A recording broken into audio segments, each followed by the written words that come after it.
อันนี้เป็นก้อยหอยเลยทุกคนเพราะว่าอาหารธรรมศาสตร์รสศาสตร์มื้อนี้เมนูก้อยหอยโอ้เขาเจ้าได้เฮ็ดก้อยหอยเด้เจ้าบ่ได้เคยกินบ่ก้อยนี่ก้อยหอยนี่บ่เคยกินจักเทื่อเลยเคยอยู่แต่มันนี่ก็บ่เคยแล้วโอ้ส่วนหลายหอยนี่ก็มีแต่ผักหลายๆใส่ก็คือก็แซ่บคือกัน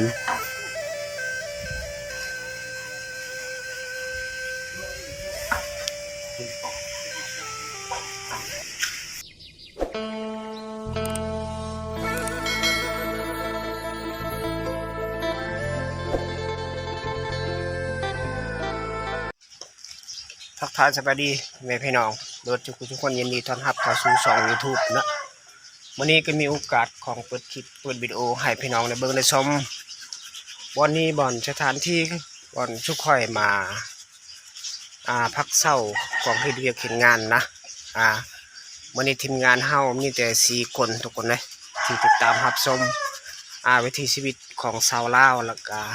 คนลาวเขาเจ้าดำรงชีวิตแถวนี้บ่แม่นว่าแถวบ้านนอกเด้แถวตัวเมืองว่ากับบ้านนอกได้อยู่มันนอกเมืองทุกคนเลยเอาจังได้กับฝากติดอันนี้เป็นก้อยหอยเลยทุกคนเพราะว่าอาหารธรรมศาสตร์รสศาสตร์มื้อนี้เมนูก้อยหอยโอ้เขาเจ้าได้เฮ็ดก้อยหอยเด้เจ้าบ่ได้เคยกินบ่ก้อยนี่ก้อยหอยนี่บ่เคยกินจักเทื่อเลยเคยอยู่แต่มันนี่ก็บ่เคยแล้วโอ้ส่วนหลายหอยนี่ก็มีแต่ผักหลายๆใส่ก็คือก็แซ่บคือกัน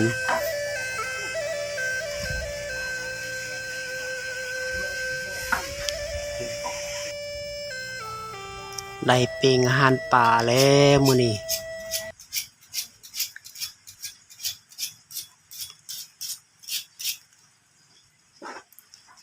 ปลาทูปิ้งปลาทูป่ะ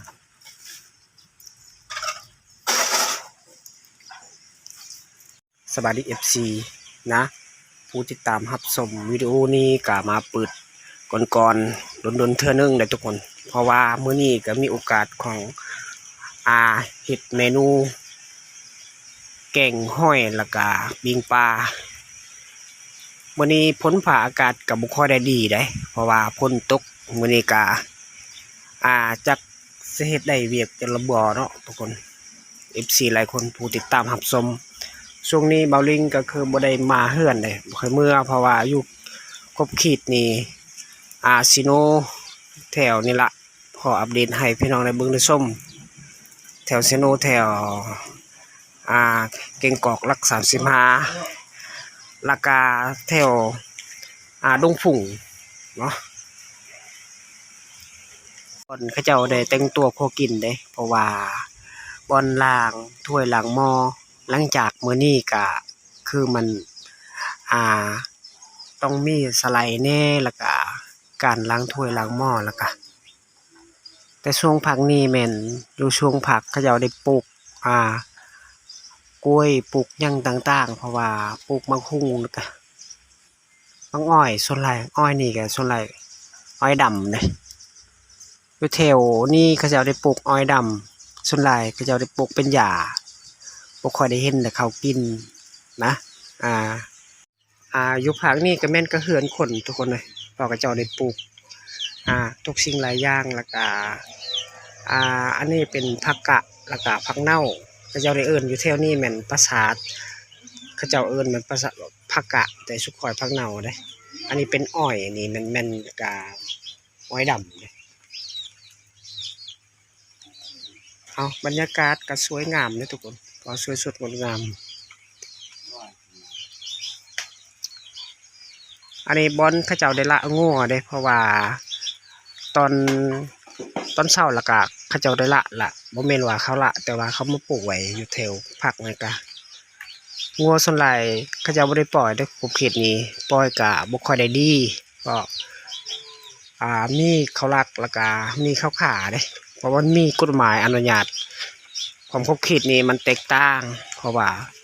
เขตภาคนี้แม่นเขตภาค แล้วลุ่มบ่แม่นว่าเราถึงแล้วหยังแต่ว่าสุดเพลงนี่มันภาษาท้องถิ่นเด้ทุกคนเฮือนน่ะส่วนหลายเขาเจ้าได้ออมไว้เด้เพอหมู่บ้านนี่ก็หมู่บ้านสงบสุขแล้วก็สนุกสุขมันมีรักมีหัวเด้เขาเจ้าได้ออมไว้ข้ามเฮือน เพราะว่าเพื่ออนุรักษ์ไว้ย่านขโมยอยู่ที่เขตออมข้างเนี่ยมันขโมยหลายเขตตัวเมืองนี่ก็มันก็หลายขโมยได้ทุกคนพอได้ยินข่าวในอยู่ทีวีได้ข่าวขโมยมันลักนั่นลักนี่ลักรถลักเครื่องของเขาเอาเด็กอ้อมไว้แบบนี้เลยนะ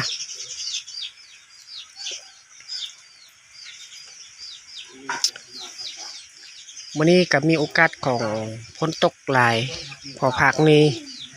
ก็แม่นฝนตกเลยทุกคนนะโอ้ภาคพุ่นแม่นเขาเจ้าได้ละงัวว่าแม่นดอกเขาเจ้าได้ปลูกไว้ก่อนเพราะว่าผักนี้แม่นผักของเขาเจ้าได้เลี้ยงแบบนี้เลยบ่มีบ่อนสิเลี้ยงงัวแบบว่าอยู่บ้านนอกมันมีหญ้ามีหยังต่างเนาะ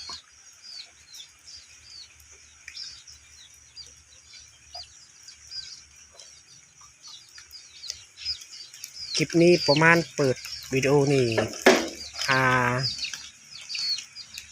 6 โมงตอนเช้าๆได้ทุกคนเพราะว่าให้ FC ได้เบิ่งได้ชมอย่าลืมกดติดตามฝากกำลังใจให้เฮ็ดคลิปต่อไป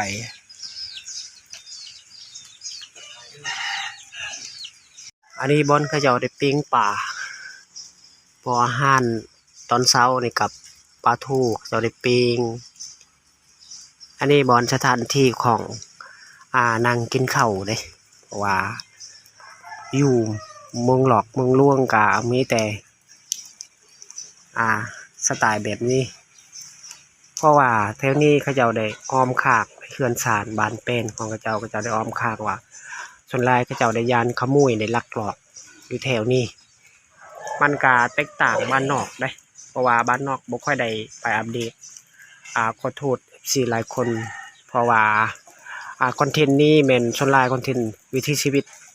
ในชนบทมาช่วงนี้เบาลิงก็มาเดินทางสู่เวียกสู่งานก็อยู่เมืองหลอกเมืองลวงก็ต้องถ่ายคลิป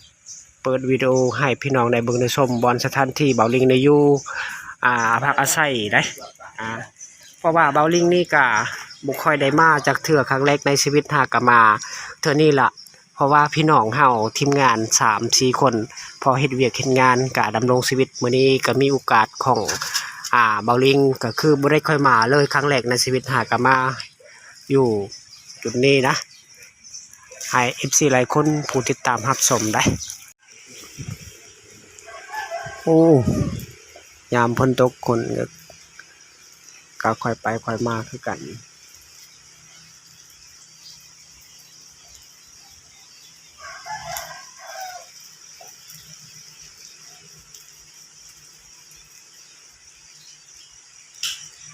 นี่ก็คือธรรมศาสตร์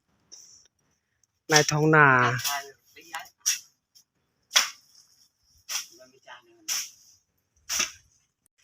เอา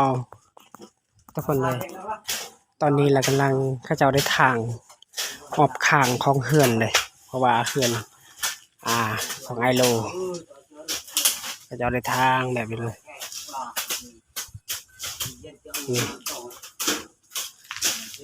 จุลายเลยทุกคนก็เลยอยากเฮ็ดเวียกก็ไม่ติดต่อให้แน่เพราะว่าพวก3 คนนี่ก็คนดุแห้งอันนี้คือบรรยากาศของท้องไร่ท้องนาในชาวบ้านหลังจากท้องนาเขาเจ้าได้เพราะว่าช่วงนี้ก็ฟ้าฝนบ่ค่อยได้มีก็น้ำกับบ่ได้คือกัน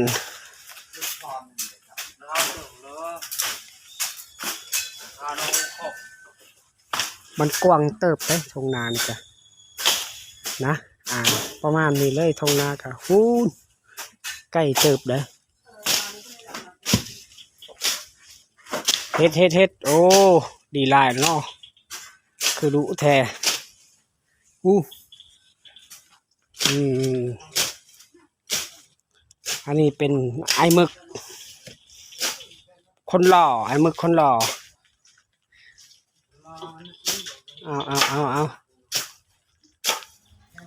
เอา